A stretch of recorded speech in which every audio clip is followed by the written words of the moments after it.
আজকে সংস্কার নিয়ে এক ধরনের আসলে সন্দেহ তৈরি হয়েছে, যেটা আপনি প্রথমে প্রশ্ন করলেন যে আদৌ হবে কি।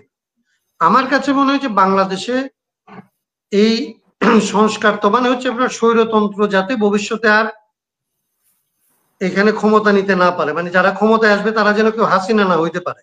একটা নির্বাচনের ভেতর দিয়েই জনগণের কাছ থেকে দুইটা ক্ষমতা আসলে নিয়ে নেওয়া, নিয়ে প্রথম অধিবেশনেই বলেন সংবিধানের সংস্কার করে তারপরে সরকার হিসেবে কাজ করা। তাহলে যে সন্দেহটা তৈরি হয় যে একটা দল মনে করে যে তারা সরকারে গেলে আর সংস্কার করবে না, আরেকটা দল মনে করে যে সংস্কারের কথা বলে নির্বাচন আর হইতে দেবে না। এই দুইটা জিনিসকে আসলে একটা মিটিং পয়েন্ট আনা সম্ভব, এবং তারা দুই দল বা দুই ধারা যারা বিশ্বাস করে তাদেরকে আসলে কাছাকাছি এনে এই কাজটাকে বাস্তবসম্মতভাবে সমাধান করা সম্ভব। আচ্ছা, আমি যেটা আমার খুব সংক্ষেপে যদি বলি যে সংস্কার এবং নির্বাচন, এইটা যেইভাবে বাংলাদেশের মানুষের কাছে এখন ইমপ্রেশনটা যেটা হয়েছে, সেটা এরকম একটা জায়গা দাঁড়াইছে যেন সংস্কার হলে নির্বাচন করা যাবে না বা নির্বাচন পিছিয়ে দিতে হবে, অথবা নির্বাচন করলে আসলে এখন সংস্কারকে গুরুত্ব দেওয়া যাবে না, সংস্কার করা যাবে না।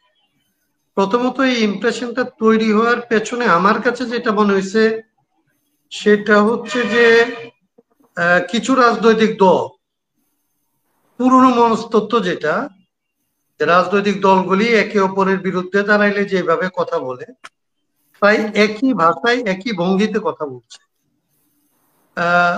এইটা আসলে একটা গণ অভ্যুত্থানের পরে বাংলাদেশে যেই একটা সংস্কারের জন্য যেই ধরনের রাজনৈতিক আবহ তৈরি করা দরকার ছিল, আমাদের রাজনৈতিক দলগুলি এই বিশেষ মুহূর্তটার গুরুত্ব এবং এটাকে কিভাবে ডিল করতে হবে এই জায়গাটা মিস করে তারা নির্বাচনের রাজনীতির মধ্যে কিংবা সরকার এবং বিরোধী দলের রাজনীতির যে মনস্তত্ত্ব থাকে সেই মনস্তত্ত্ব দ্বারা পরিচালিত হচ্ছে। সেই জন্য এক দল আরেক দলকে ধরেন আস্থায় নিতে পারছে না কিংবা সরকারকে আস্থায় নিতে পারছে না।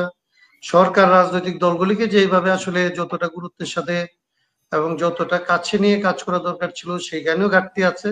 সব মিলে এরকম একটা পরিস্থিতি তৈরি হয়েছে। কিন্তু আমি যেটা মনে করি, আমাদের দল যেটা মনে করে, আপনাকে যদি নির্বাচন করতে হয় বাংলাদেশে, আপনাকে যদি একটা নির্বাচন করতে হয় তাহলেও আপনাকে একটা সংস্কার করতে হবে। কারণ আপনি তো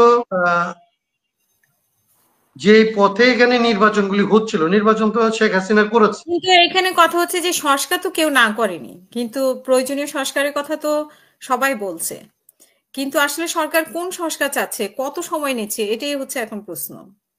এইটা আমার কাছে মনে হয় যে এক ধরনের তাদের অনভিজ্ঞতার কারণে, কিংবা যাদের এই বিষয়ে অভিজ্ঞতা ছিল, কিংবা যারা ধরেন আমরা আমরা গত 12 বছর ধরে এই বিষয়ের উপরে কাজ করতেছিলাম।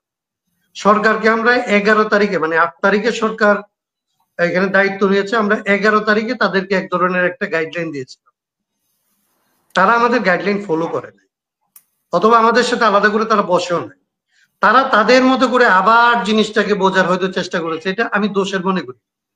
কিন্তু তারা এটা বুঝতে গিয়ে বেশ কয়েক মাস এইখানে আসলে অপচয় করেছে। যে এই সময়টা আসলে সংস্কারের জন্য সবাই উন্মুখ ছিল, যে সময় তাদের দিক থেকে এক ধরনের দায়িত্ব নিয়ে এগিয়ে আসার কথা ছিল, ওই সময়টা তাদের ক্ষেপণ করার কারণে রাজনৈতিক দলগুলির মধ্যে এক ধরনের, যেটা আমি বললাম যে পুরনো মনস্তত্ত্বের কারণে দূরত্ব তৈরি হয়েছে।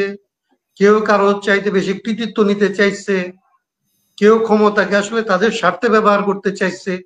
এইটার কারণে আসলে সংস্কারের জায়গাটা পিছিয়ে পড়ছে, এবং এইসব কারণে আজকে সংস্কার নিয়ে এক ধরনের আসলে সন্দেহ তৈরি হয়েছে, যেটা আপনি প্রথমে প্রশ্ন করলেন যে আদৌ হবে কি।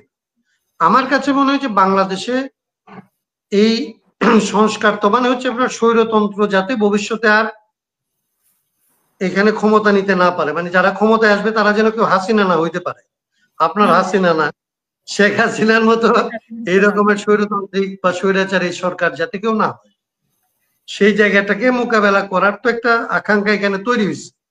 এবং সেটার যত ন্যূনতমই হোক তার মধ্যে একটা ঐকমত্য তৈরি হবে, এবং সেটা করেই আসলে নির্বাচন, এবং এটা একটা আরেকটাকে যাতে আসলে ক্ষতিগ্রস্ত না করে, কোনোটার কারণে কোনোটা যাতে আসলে সময় ক্ষেপণের কারণ না হয়, সেই জন্য আমরা দুইটা নির্বাচনকে একসাথে করার কথা বলছি। আমরা বলছি যে ন্যূনতম কি কি সংস্কার করতে সবাই একমত হয় এইটাকে সর্ট আউট করা, এবং এটাকে টেকসই করার জন্য দুইটা নির্বাচন মানে সংবিধান সংস্কার সভার নির্বাচন এবং জাতীয় সংসদ নির্বাচন, এই দুইটা নির্বাচনই 70 সালের মতো একসাথে করে ফেলা। একটা নির্বাচনের ভেতর দিয়েই জনগণের কাছ থেকে দুইটা ক্ষমতা আসলে নিয়ে নেওয়া, নিয়ে প্রথম অধিবেশনেই বলেন সংবিধানের সংস্কার করে তারপরে সরকার হিসেবে কাজ করা। তাহলে যে সন্দেহটা তৈরি হয় যে একটা দল মনে করে যে তারা সরকারে গেলে আর সংস্কার করবে না, আরেকটা দল মনে করে যে সংস্কারের কথা বলে নির্বাচন আর হইতে দেবে না, এই দুইটা জিনিসকে আসলে একটা মিটিং পয়েন্ট আনা সম্ভব এবং তারা দুই দল বা দুই ধারা যারা বিশ্বাস করে তাদেরকে আসলে কাছাকাছি এনে এই কাজটাকে বাস্তবসম্মতভাবে সমাধান করা সম্ভব। আমরা সেটা নিয়ে কাজ করতেছি। জি।